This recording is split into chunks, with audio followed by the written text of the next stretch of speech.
Welcome. In this video I will show you how to find the MAC address on your Samsung Galaxy ChromeBook Go.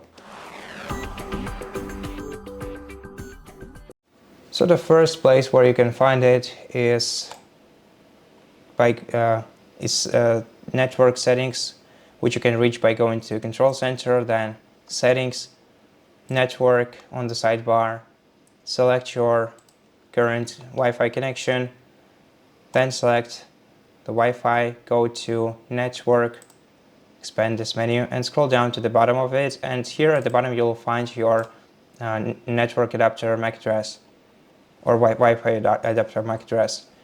Then the other way to check your MAC address is by going to About Chrome OS, then selecting Diagnostics, select Connectivity, and the MAC address of your laptop can be found right here in the top right corner.